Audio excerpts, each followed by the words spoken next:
Hello there everybody, I'm here to show you how to use your STM32F4 Discovery board and use it to play music, hopefully for an alarm clock by the end of this month, really.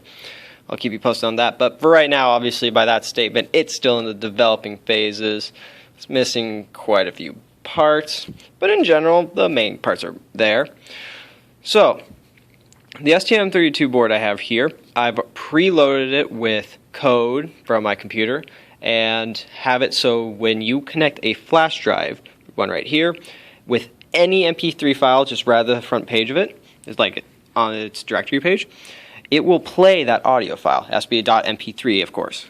So, let's start off by giving my board power by connecting it from my laptop. Over there, I guess. Let's plug that in. Now then, it's configured to output music from the PA4 pin. So that's the only pin that will allow it to work. We plug that in there.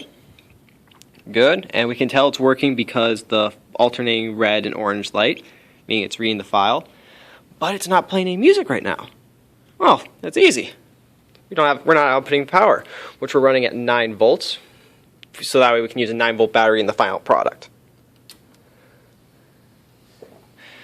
When we plug that in, it doesn't play any music still, but it has a bit of a noise there. So something's happening. Oh. Oh,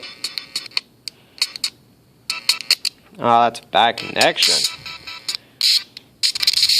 Yeah, it's really in the final, the real final product right here. So, using this potentiometer, I was able to change the resistance and the voltage over the op-amp right there, the op-amp chip, and was able to change how loud the sound is. Right now it's very quiet. It's there, I can hear it, but you probably can't. But giving it a little more.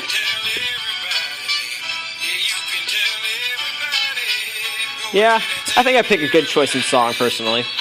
But it's, like I said, it's still in a bad position. Because it's really sensitive. But that's mostly because of lack of soldering. But let's turn that down so maybe you can actually hear me. Or actually better, let's just shut that off. So that's still in its early stages, of course. But hopefully it'll be done relatively soon. But that's just the music for an alarm clock. Wouldn't you want to actually see the time? Well, that's what I have this little guy over here for. Now, this one is still in its developing stages, even more than that, believe it or not, due to the fact of it's tough. Well, I still need to write the code in order to get the correct display to work.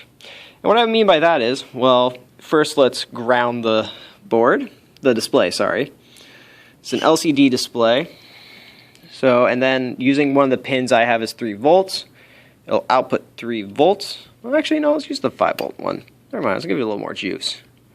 And, oh, it says 1. 1, 1, 1. Now it's going to stay like that because without using the proper code that I have not written yet, we'll hopefully have that done as well. Man, there's a lot of things on this to-do list to do.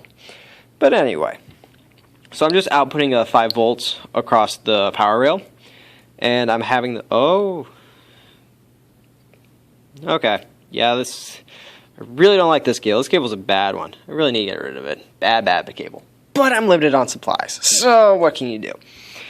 Get more, I suppose. Anyway, so I'm outputting the voltage across the power rail, and I'm having it through 2 of the digits, the top and the bottom part of the digit 1, and using all 4 grounds to each ground representing a different digit. If I remove 1,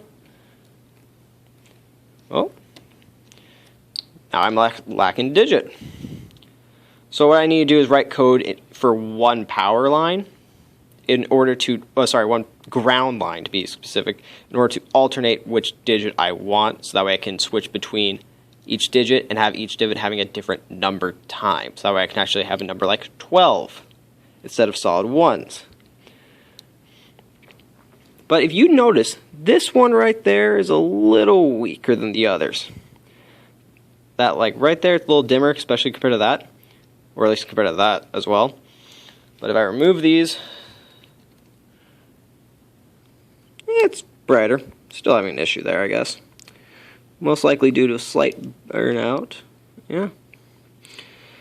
Either way, that issue would most likely go away when I have it alternating, switching between the grounds. So that way, this entire digit would get most of the power, so that lack of dimness. Oh, that's going to be... This is tough to do with one hand, I'll tell you. Alrighty then. Well, take my word for it. Anyway then, like I said, still early stages. Let's end this off on a high note.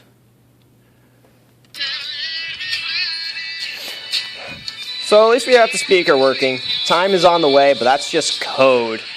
Need to finish that code up. But that's as far as this report I say would go. Hopefully have the final product by the end of the month. But I'd like to thank the University of Victoria for allowing me to use their equipment so I actually can run this thing. So that's all. Hopefully see you in a more recent update with a final product.